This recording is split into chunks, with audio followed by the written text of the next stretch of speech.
नमस्कार, आप देख रहे हैं 10 कदम। मैं हूं आपके साथ रवीश। आज मुकाबला है केकेआर वर्सेस एसआरएच का। और रिमेंबर, केकेआर अगर इस मैच को हार गई तो बाहर हो जाएगी आईपीएल से, जैसे कि चेन्नई और मुंबई बाहर हो चुके हैं। लेकिन कल आरसीबी वर्सेस पंजाब का मुकाबला था, जिसमें आरसीबी को हार का सामना करना पड़ा। क्या बैटिंग करी कल लिविंगस्टन और जॉनी बेस्टो ने।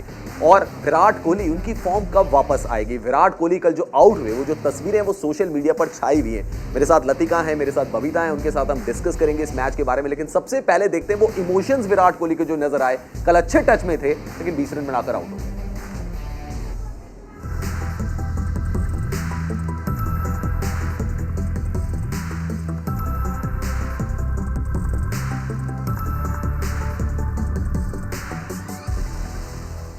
ये तस्वीर बता रही है कि कभी क्रिकेट की दुनिया पर राज करने वाला सितारा आज बेबस है। उसे समझ नहीं आ रहा कि उसके साथ क्या हो रहा है, इसलिए वो भगवान से पूछ रहा है, हे भगवान, मेरा कसूर तो बता। पंजाब के खिलाफ मुकाबले में कोहली कमर कस कर आए थे कि बड़ा स्कोर बनाएंगे और अपनी पिछली नाकामयाबियों को पीछे छोड़ देंगे। कोहली ने 2 शानदार चौके लगाकर अपने इरादे भी जाहिर कर दिए। और उसके बाद जब विराट ने 6 लगाया तो लगा कि आज कोहली का दिन है और वो विराट पारी खेलकर ही दम लेंगे। लेकिन लगता है किस्मत को कुछ और ही मंजूर था। कोहली ने रबाडा की गेंद को फाइन लेग की तरफ खेला, जिसे राहुल चाहर ने कैच कर लिया, लेकिन अंपायर ने कोहली को नॉट आउट करार दिया। पंजाब ने डीआरएस की मांग की और एक्शन रिप्ले में देखा गया कि गेंद ने कोहली के ग्लव्स को छुआ है। बिग स्क्रीन पर आउट का सिग्नल आते ही कोहली मायूस हो गए और आसमान की तरफ देखने लगे, मानो पूछ रहे हो कि मेरे साथ ऐसा क्यों हो रहा है। अगर इस सीजन विराट की परफॉर्मेंस पर नजर डाली जाए तो विराट बुरी तरह से फ्लॉप साबित हुए हैं। आईपीएल 15 के 13 मैच में विराट ने 19.66 की औसत से 236 रन बनाए हैं, जिसमें उनका बेस्ट स्कोर 58 रन का रहा है। जो विराट कभी आईपीएल के एक सीजन में 4 शतक ठोक चुके हैं, वो आज एक रन के लिए तरस रहे हैं। और शायद इसलिए विराट अब भगवान से पूछ रहे हैं कि कब बदलेगी उनकी किस्मत। Sports desk, news India.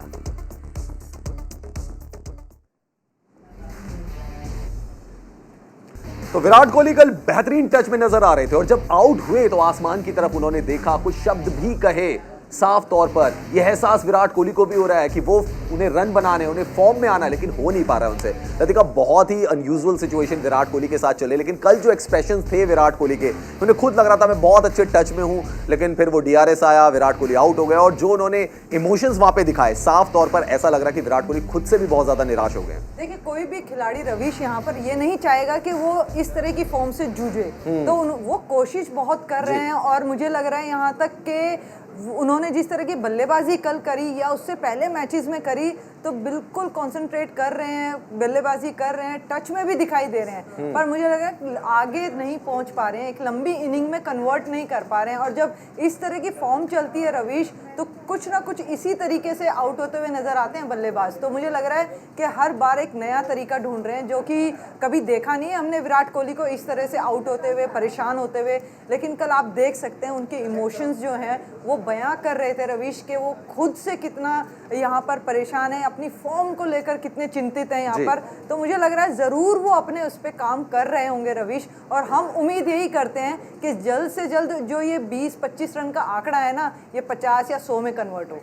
Babita, आपको क्या लग रहा है कि विराट कोहली ने कल आसमान की तरफ देखा जब वो आउट हो रहे थे, उनको भी समझ में आ रहा है कि सिर्फ भगवान का ही सहारा रह गया। अब उन्होंने जो करना था कर लिया, अपने कोच को भी बुला लिया, आरसीबी के कोच से भी बात कर ली, सबसे बात कर ली, अब सिर्फ क्या भगवान का ही सहारा है, तभी विराट की फॉर्म वापस आएगी। हाँ जी रवीश, बिल्कुल। ये किसी भी प्लेयर, कोई भी प्लेयर आउट ऑफ फॉर्म जा सकता है। ये एक प्लेयर का फेज़ है, वो उसको उस चीज़ से कैसे ओवरकम करना है, वो इन सब सिचुएशन से निकल के ही आगे जा सकता है। कल हमने पहले के कंपैरेटिवली देखा कि उसने थोड़े रन बने, अच्छा स्टार्ट हुआ, बट सिर्फ यही था कि उसे वो एक्सेलरेट नहीं कर पाए। आई एम श्योर कि वो थोड़े टाइम में ये चीज़ से निकल जाएंगे। आई एम श्योर कि वो पीछे भी इस चीज़ के पीछे बहुत मेहनत कर रहे होंगे, खुद भी बहुत परेशान होंगे अपने आप में। बट आगे आने वाले टाइम में वो यही 20-25 रन को 50 में और 100 में कन्वर्ट ज़रूर कर पाएंगे, मेरे को ऐसा लगता है। डेफिनेटली बबीता, और सारे जो क्रिकेट फैंस हैं ऑल ओवर द वर्ल्ड वो भी यही सोच रहे हैं कि विराट कोहली जल्द से जल्द फॉर्म में आए। बट आप देखिए कि आईपीएल का पूरा सीजन निकल चुका है, मैचेस बचे नहीं है आरसीबी के पास, और ये भी है कि उनको प्लेऑफ में भी पहुंचना है, उस रेस में फिलहाल वो बरकरार है। लेकिन कल क्या हुआ मैच में, जब पंजाब और आरसीबी की टक्कर हुई, क्या जो फर्स्ट हाफ था, जो पावर प्ले था, वहीं से मैच शिफ्ट हो गया था पंजाब की तरफ। जिस तरीके से बल्लेबाजी की जॉनी बेस्टो ने और फिनिशिंग टच दिया लियाम लिविंगस्टन ने, देखिए रिपोर्ट। शेर जैसे दहाड़े रबाडा, पंजाब ने आरसीबी को पछाड़ा। बेस्टो लिविंगस्टोन का विस्फोट, पंजाब की मौत। मयंक को हर्ष, जारी विराट का संघर्ष।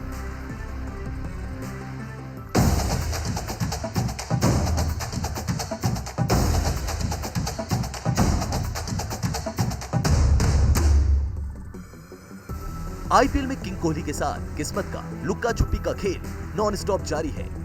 पंजाब के खिलाफ मुकाबले में वो बल्ले के साथ अच्छे टच में दिखे, लेकिन इसे उनकी खराब किस्मत ही कहिए कि बल्ले का एज लगने से विराट आउट हो गए। वहीं दूसरी ओर जॉनी बेस्टो और लियाम लिविंगस्टन की अंग्रेजी जोड़ी ने बल्ले के साथ जमकर कहर बरपाया। वहीं गेंदबाजी में कगिसो रबाडा शेर की तरह दहाड़े। पंजाब ने 20 ओवर में 9 विकेट पर 209 रनों का विशाल स्कोर बनाया, जबकि आरसीबी 20 ओवर में 9 विकेट पर 155 रन ही बना पाई और पंजाब ने 54 रन से एक तरफा अंदाज में मुकाबला जीत लिया। टॉस हारकर पहले बल्लेबाजी करने उतरी पंजाब किंग्स के बल्लेबाजों ने शानदार फॉर्म दिखाई। बेस्टो और शिखर धवन ने टीम को मजबूत शुरुआत दी, खासकर बेस्टो खतरनाक दिखे, जिससे पंजाब ने पहले पावर प्ले में 83 रन बटोर लिए, जो इस सीजन पावर प्ले का हाईएस्ट स्कोर है। बेस्टो की आतिशी पारी से पंजाब ने बड़े स्कोर की नींव रखी और बाद में लियाम लिविंगस्टन ने विस्फोटक अंदाज में पारी फिनिश करके टीम को 209 रनों के बड़े स्कोर तक पहुंचाया। बेस्टो ने 29 गेंदों में 66 रनों की आतिशी पारी खेली, जिसमें 4 चौके और 7 छक्के शामिल रहे। वहीं लिविंगस्टन ने 5 चौकों और 4 छक्कों की मदद से 42 गेंदों पर 70 रन की पारी खेली। आरसीबी के लिए हसरंगा ने अपने 4 ओवरों में सिर्फ 15 रन खर्च किए और 2 विकेट लिए। वहीं डेथ ओवर्स में गेंदबाजी करने आए हर्षल पटेल ने 4 ओवरों में 34 रन देकर 4 विकेट चटकाए। लेकिन हेजलवुड काफी महंगे साबित हुए। हेजलवुड ने 4 ओवरों में बिना कोई विकेट लिए 64 रन लुटा दिए। गेंदबाजी में एक्सपोज होने के बाद आरसीबी बल्लेबाजी में भी बिखर गई। पिछले कुछ मैचों में फॉर्म से जूझते नजर आए किंग कोहली एक बार फिर बतौर ओपनर क्रीज पर उतरे, लेकिन किस्मत फिर उनसे खफा हो गई और वो रबाडा की गेंद पर राहुल चाहर के हाथों कैच आउट हो गए। आरसीबी ने पहले 5 ओवरों में कोहली और कप्तान फैफ डू प्लेसी समेत 3 बड़े विकेट गंवा दिए। हालांकि इसके बाद रजत पाटीदार और ग्लेन मैक्सवेल के बीच चौथे विकेट के लिए 64 रनों की साझेदारी हुई, लेकिन दोनों बल्लेबाज टीम को जीत नहीं दिला सके। बैंगलोर के लिए मैक्सवेल ने 22 गेंदों पर सबसे ज्यादा 35 रन बनाए, जिसमें 3 चौके और 1 छक्का शामिल रहा। वहीं पाटीदार ने भी 26 रनों का योगदान दिया। गेंदबाजी में पंजाब की ओर से रबाडा शेर की तरह दहाड़े। उन्होंने किफायती गेंदबाजी करते हुए कोहली के बड़े विकेट समेत कुल 3 विकेट चटकाए। रबाडा ने 4 ओवर में 21 रन खर्च किए और 3 विकेट लिए। वहीं ऋषि धवन ने 4 ओवर में 36 रन देकर 2 विकेट चटकाए। राहुल चाहर को भी 2 विकेट मिले। पंजाब से मिली बड़ी हार ने आरसीबी के प्लेऑफ में पहुंचने के सफर को और कठिन बना दिया है। अब अगर बैंगलोर गुजरात टाइटंस के खिलाफ अपना आखिरी मैच जीतकर 16 अंक हासिल कर लेता है, तब भी उसे दूसरी टीमों पर निर्भर रहना पड़ेगा। Sports desk, news India. अगर मगर का खेल है, अगर आरसीबी मैच जीत जाती तो प्लेऑफ में उनकी एंट्री हो चुकी होती और शायद रिलैक्स भी होते, लेकिन अब आरसीबी भी रिलैक्स नहीं रह सकती। लेकिन लतिका, कल जो एक कह सकते हैं कि एक छक्के चौकों की बरसात हुई, पहले बेस्टो की तरफ से, उसके बाद लिविंगस्टोन की तरफ से, क्या कहानी वहीं सेट हो गई थी पंजाब के लिए जिसके प्रेशर में आरसीबी आ गई? देखिए, बेस्टो का जो स्ट्रॉन्ग जोन है ना, वहीं पे हेजलवुड ने गेंदबाजी की, वहीं मोहम्मद सिराज ने गेंदबाजी की और उसका खूब फायदा उठाया बेस्टो ने, क्योंकि पहले भी वो रन मार चुके थे 58 रन, और यहाँ उनकी लय दिखाई दे रही है कि किस तरह किस तरीके से वो बल्लेबाजी कर रहे हैं। Right. तो यहाँ पर जो सिचुएशन रही है कल के मैच में, वहाँ जोन जो था बेस्टो का था और उन्होंने जो मिड विकेट की तरफ छक्के लगाए हैं ना, 7 छक्के रवीश, तो वहाँ मैच काफ़ी घूम गया। क्यों? क्योंकि आपका जब ओपनर इस तरह से रन बनाता है, सिर्फ 20 या 21 बॉलों में आपको 50 से 60 रन देके जाता है, तो कहीं ना कहीं आने वाले बल्लेबाज रिलैक्स होते हैं, वो उनके पास छूट होती है कि वो अपने खुल के स्ट्रोक्स खेल सकें। और वही हमें दिखा कि किस तरह से मैक्सवेल जो थे वहाँ पर वहाँ वो कर नहीं पाए आरसीबी के लिए, जहाँ जो यहाँ पर शिखर धवन उनके साथ टिके रहे और आगे जिस तरह से मैच चलता रहा, 200 का आंकड़ा उन्होंने पार किया। जब 200 का आंकड़ा पार होता है ना रवीश, तो दूसरी टीम जब आती है खेलने तो प्रेशर में होती है, और प्रेशर में क्या हुआ, जल्दी से आपके ओपनर्स निकल गए। जब ओपनर्स निकल गए तो मिडिल ऑर्डर को ये करना पड़ता है, एक तो विकेट बचानी है आपको, एक रन रेट को आप काबू में रखनी है। तो वो दोनों चीजें कल आरसीबी की हुई नहीं। और लतिका भाई, पहला मैच भी याद करना बहुत जरूरी है। जब पंजाब और आरसीबी का मैच हुआ था, आपको याद होगा, उसमें भी 200 से ज्यादा रन बने थे, फिर आए थे ओडेनिस में तो उन्होंने उड़ान भरी थी और फिर मैच जिताया था पंजाब को। और कल तो ऐसी धमाकेदार बल्लेबाजी हुई कि 200 से ज्यादा रन बने। बबीता, एक बहुत बड़ी इनिंग की जरूरत थी वहां पे, शायद फैफ खेलते या खेलते विराट कोहली, बट ओपनिंग से वो कंट्रीब्यूशन आया नहीं और प्रेशर इतना ज्यादा बढ़ गया आरसीबी के ऊपर कि क्लोज भी नहीं पहुंच पाए टोटल के। जी बिल्कुल, आई थिंक अगर आप इतना बड़ा टारगेट चेस कर रहे हो ना, तो आप इतनी जल्दी थोड़े थोड़े टाइम में विकेट फॉल डाउन करना इतना टीम को सपोर्ट नहीं करेगा, वो ज़रूर टीम पे इफेक्ट करेगा। तो मुझे आरसीबी में यही कमी नज़र आई कि वो लंबा टारगेट सेट करे, तो एक आपको अच्छी पार्टनरशिप चाहिए। तो उस पार्टनरशिप को बिल्ड करने के लिए आपको विकेट पे स्टे करना पड़ेगा, उसके अकॉर्डिंगली ही शॉट्स खेलने पड़ेंगे, चाहे डाउन द ग्राउंड खेलने हो या आपको चौके छक्के लगाने हो, वो आपको देख के खेलने पड़ेंगे।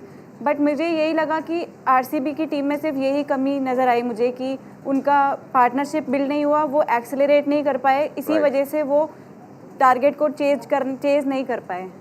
जी हाँ, और कल हेजलवुड भी बहुत महंगे साबित हुए। लेकिन अब अंक तालिका, पॉइंट्स टेबल, वो कैसी नजर आ रही है वो भी हम आपको दिखा देते, कैसे इसका जो युद्ध है वो चल रहा है और क्या क्या इसमें करना होगा ये आपको दिखाते हैं हम कि किस तरीके से जो पॉइंट्स टेबल की जो लड़ाई है ना वो कितनी रोमांचक हो चुकी है। तो मैं पॉइंट्स टेबल आपको दिखाता हूं, ये स्क्रीन पे आपको पॉइंट्स टेबल आप नजर आएगा। आपको ये देखिए, आप गुजरात टाइटंस तो बहुत ही अच्छे कंफर्टेबल तरीके से यहां पे नजर आ रहे हैं, वो बड़े सेफ जोन में हैं। लेकिन ये आप लास्ट की टीम देखिए, पंजाब किंग्स ने कल अपनी जो उम्मीदें हैं उनको जिंदा रखा है। गुजरात टाइटंस तो सेफ है, लेकिन देखिए चौथे नंबर पर रॉयल चैलेंजर्स बैंगलोर अभी भी है, 13 मैचेस, 7 जीत 6 हार, 14 पॉइंट्स उनके पास हैं, तो काफी अच्छी कंफर्टेबल पोजीशन में है। दिल्ली कैपिटल्स क्या ये ऊपर आ सकते हैं? 6 मैच है, 6 जीते, 2 मैच बचे हुए। रॉयल चैलेंजर्स का सिर्फ 1 मैच बचा हुआ है और उस मैच को जीतना ही होगा with a better run rate, क्योंकि यहां पर इनका रन रेट जो है रॉयल चैलेंजर्स बैंगलोर का वो नेगेटिव में है।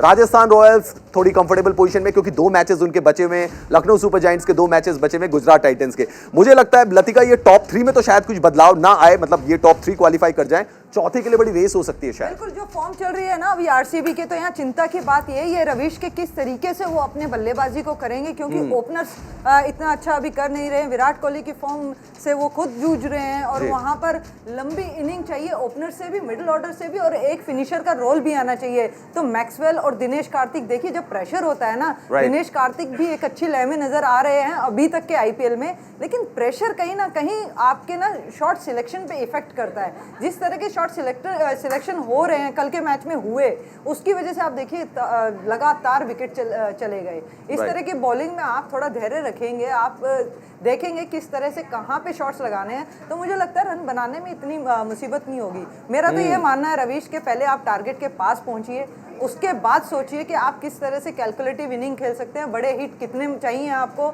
जिससे आपको नंबर ऑफ जो एवरेज है जो किस तरह से आप उसको मैनेज कर सकते हैं। तो यहाँ रवीश ये सारी कैलकुलेशन बहुत जरूरी है अगर आप एक लंबे चेस की तरफ जा रहे हैं तो। राइट, लेकिन अभी तो आरसीबी के पास सिर्फ 1 मैच बचा है। चलिए दोस्तों, अब बात करते हैं आज होने वाले मुकाबले की, क्योंकि आज टक्कर होने वाली है कोलकाता नाइट राइडर्स और सनराइजर्स हैदराबाद के बीच में। और यहां पर भी ये इंपॉर्टेंट चीज है जो हमने आपको पॉइंट्स टेबल पे भी दिखाया था, कोलकाता नाइट राइडर्स अगर आज का मैच हार गए तो आईपीएल उनके लिए खत्म हो जाएगा। सनराइजर्स हैदराबाद के पास फिर भी चांस बचा होगा। कैसी तैयारियां हैं दोनों टीमों की, इस पर एक नजर डाल लेते हैं।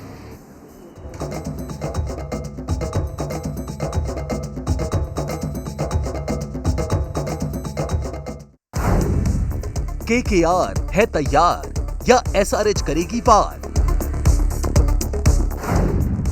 हार करेगी प्लेऑफ का काम बेकार, जीत के बिना नहीं होगा बेड़ा पार। आईपीएल में प्लेऑफ की जंग रोमांचक होती जा रही है और इस जंग में तड़का लगाएगी एसआरएच और केकेआर की टीमें, जिनके लिए हालात करो या मरो के हो गए हैं। अगर केकेआर ये मैच हार जाती है तो वो प्लेऑफ की दौड़ से बाहर हो जाएगी। वहीं हार के हालात में एसआरएच को दूसरी टीमों की परफॉर्मेंस पर निर्भर रहना होगा और अपने बाकी बचे मैच भी जीतने होंगे। अगर आईपीएल की पॉइंट्स टेबल पर नजर दौड़ाई जाए तो एसआरएच ने 11 मैच खेले हैं, जिसमें उसे 5 में जीत मिली है और 6 मैचों में हार का सामना करना पड़ा है। एसआरएच के 10 पॉइंट्स हैं। वहीं अगर बात केकेआर की जाए तो केकेआर ने 12 मैच खेले हैं, 5 में जीत मिली है, जबकि केकेआर को 7 मैचों में हार का सामना करना पड़ा है। केकेआर के भी 10 पॉइंट्स हैं। इस साल ये दूसरा मौका है जब दोनों टीमें एक दूसरे के खिलाफ मैदान में उतरने वाली हैं। इससे पहले वाली मुलाकात में हैदराबाद ने कोलकाता को 7 विकेट से करारी शिकस्त दी थी। अब कोलकाता इस मुकाबले में अपनी हार का बदला लेने के साथ ही प्लेऑफ की उम्मीदों को जिंदा रखने के इरादे से मैदान में उतरेगी। बात अगर सनराइजर्स की करें तो एसआरएच की पिछले मैचों में हार की बड़ी वजह उनके मेन बॉलर्स वॉशिंगटन सुंदर और टी नटराजन का चोटिल होना और तेज गेंदबाज उमरान मलिक का अच्छा प्रदर्शन नहीं कर पाना है। इसका अंदाजा इससे लगाया जा सकता है कि सनराइजर्स के खिलाफ विपक्षी टीम ने पिछले 4 मैचों में 190 से ज्यादा रन बनाए हैं। एसआरएच के गेंदबाजों ने आरसीबी के खिलाफ 192 रन लुटाए। वहीं दिल्ली कैपिटल्स के खिलाफ 207 रन खर्च किए, जबकि चेन्नई सुपर किंग्स के खिलाफ 202 रन दिए और गुजरात टाइटंस के खिलाफ 199 रन पिटाए। बल्लेबाजी में सनराइजर्स के पास अच्छे बल्लेबाज हैं, लेकिन कप्तान केन विलियमसन को ज्यादा जिम्मेदारी निभानी होगी। वो अभी तक केवल 1 अर्धशतक लगा पाए हैं। अभिषेक शर्मा ने टीम को अच्छी शुरुआत दिलाई है, लेकिन ये युवा बल्लेबाज पारी। तो केकेआर तैयार है या फिर एसआरएच का वार होगा? क्या हो सकता है इस मैच में? लतिका, किसकी तरफ पलड़ा झुका हुआ है, केकेआर या फिर एसआरएच? देखिए, पिछली बार जब हमने बात की थी ना रवीश, तो हम केकेआर को एक कमजोर कड़ी समझ रहे थे उनकी बल्लेबाजी को, लेकिन पिछले ही मैच में उन्होंने दिखाया कि जो चेंजेस उन्होंने किए उसके साथ क्या बढ़िया बल्लेबाजी। तो हम कह रहे हैं ट्रिपल आर है ना, राणा भी हैं, आंद्रे रसेल भी हैं, रिंकू सिंह भी है, ट्रिपल आर है। और देखिए, रिंकू सिंह का एक नाम अब नया जुड़ गया है केकेआर में। परफॉर्मेंस अगर उनकी देखें तो लगातार अच्छी परफॉर्मेंस यहाँ दे रहे हैं और केकेआर की शुरुआत बहुत अच्छी हुई है। पिछले मैच में हमने देखा वेंकटेश अय्यर है, रहाणे को वापस लाया, तो उन्होंने अपनी सीट को यहाँ पर बताया कि हाँ, हम सही हैं इस पोजीशन के लिए। और उनके साथ साथ नीतीश राणा जो कि अच्छे टच में हैं। तो मुझे यहाँ पर ये लग रहा है कि रिंकू सिंह हो गए या ये तीनों प्लेयर्स हो गए, रिंकू, राणा और रसेल, कौन दिखाएगा अपनी मसल? बबीता, आप किस टीम के साथ होगे? किस टीम का आपको पलड़ा भारी रख रहा है? क्या एसआरएच अपने जो हार का क्रम आ रहा है उसे तोड़ेगी? केकेआर जिसने मुंबई को हराया वो क्या विनिंग ट्रैक पर रहेगी? देखिए, जो केकेआर की टीम है उसका कॉन्फिडेंस थोड़ा सा हाई होगा इस टाइम पे, क्योंकि वो जिस हिसाब से मुंबई को लास्ट मैच हरा के आए हैं उससे उस टीम का कॉन्फिडेंस ज़रूर हाई होगा। और जिस हिसाब से उनके 2 मैचेस बचे हैं उनको दोनों में से दोनों जीतने बहुत ज़रूरी है प्लेऑफ में जगह बनाने के लिए। तो मुझे लगता है कि वो उस कॉन्फिडेंस को लेके आएंगे और उनको जो एसआरएच के मीडियम पेसर्स है उनको इनिशियली थोड़ा सा बहुत देख के खेलना होगा और बाकी उनके पास जो टारगेट सेट करने के लिए मैच फिनिशर्स हैं उनके पास उसकी भी कमी नहीं है। नीतीश राणा है उनके पास, आंद्रे रसेल है उनके पास, रिंकू सिंह है जो कि उस जगह में बिल्कुल परफेक्ट फिट बैठते हैं और बहुत अच्छा योगदान दे रहे हैं बिल्कुल, टीम बिल्कुल। के लिए। इस बीच हमारे साथ सुपर फैन भी जुड़ गए हैं और आज के हमारे सुपर फैन हैं गौरव कालरा, जो कि दिल्ली से हमारे साथ जुड़े और आप भी हमारे साथ सुपर फैन बन सकते हैं। बस आपको sports@newsindia.tv पर अपना नेम, प्लेस, मोबाइल नंबर और स्काइप आईडी मेल करनी है। तो गौरव, आज आप किस टीम के साथ हैं? आपको क्या लग रहा है, एसआरएच या फिर केकेआर, कौन सी टीम आज बेटर परफॉर्मेंस दे सकती है?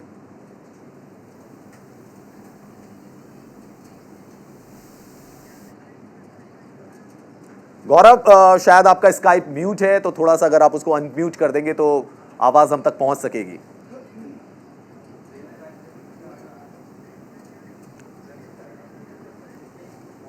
गौरव, शायद थोड़ा टेक्निकल प्रॉब्लम है जिसकी वजह से आवाज आपकी हम तक नहीं पहुंच पा रही है। लेकिन लतिका, पैट कमिंस की भी हम बात करेंगे। फैंटेसी 11 पर एक बार नजर डाल लेते हैं कि आज के मैच के लिए फैंटेसी 11 क्या हो सकती है जिसमें आप पॉइंट्स हासिल कर सकते हैं। तो विकेट कीपर आप किसको बनाइए? निकोलस पूरन को विकेट कीपर बनाइए, बहुत जबरदस्त फॉर्म में चल रहे हैं एसआरएच के लिए।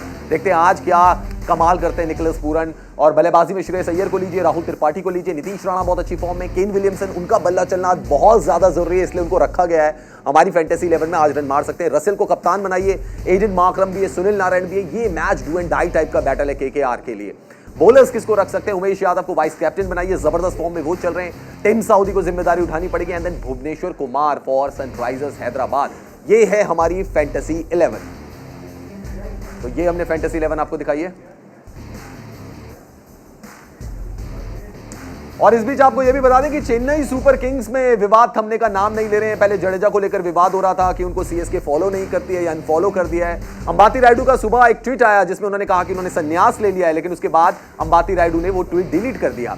डिलीट करने के बाद काशी विश्वनाथ जो कि सीईओ हैं सीएसके के, उनका कहना है कि रायडू संन्यास नहीं ले रहे हैं बल्कि वो अपनी फॉर्म से बहुत ज्यादा परेशान थे जिसकी वजह से उन्होंने ऐसा फैसला किया। लेकिन सीएसके का ये कहना है कि रायडू उनकी टीम से अगले साल भी खेल सकते हैं। चलिए दूसरी खबर की तरफ बढ़ते हैं। राजस्थान रॉयल्स के सीईओ रंजीत बट ठाकुर ने बीसीसीआई की विमेंस आईपीएल की पहल पर प्रतिक्रिया दी है। उन्होंने बयान में कहा है कि उन्हें खुशी होगी कि उनके पास एक महिला आईपीएल टीम होगी। जब अगले साल टूर्नामेंट की शुरुआत होगी, वो भारत और दुनिया भर में महिला क्रिकेट के जो डेवलपमेंट है उसको लेकर काफी ज्यादा एक्साइटेड है। वो चाहते हैं कि जो विमेंस क्रिकेट है उसको और बढ़ावा मिले। इसके अलावा क्रिकेट ऑस्ट्रेलिया की बात करते हैं। क्रिकेट ऑस्ट्रेलिया ने जिम्बाब्वे के खिलाफ वनडे सीरीज में एक टेस्ट मैच जोड़ने से इंकार कर दिया। वनडे सीरीज में क्रिकेट ऑस्ट्रेलिया ने बिजी स्केड्यूल के चलते जिम्बाब्वे क्रिकेट बोर्ड के इस प्रस्ताव को नामंजूर कर दिया है। बता दें कि इस साल के अंत में ऑस्ट्रेलिया टीम जिम्बाब्वे के खिलाफ 3 मैचों की वनडे सीरीज खेलेगी, लेकिन टेस्ट मैच जोड़ने से उन्होंने इंकार कर दिया है।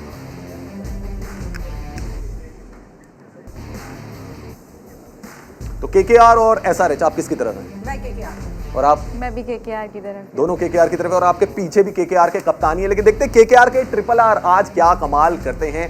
बेसब्री से इंतजार है इस मैच का। फिलहाल 10 कदम में इतना ही। आप देखते रहिए न्यूज़ इंडिया।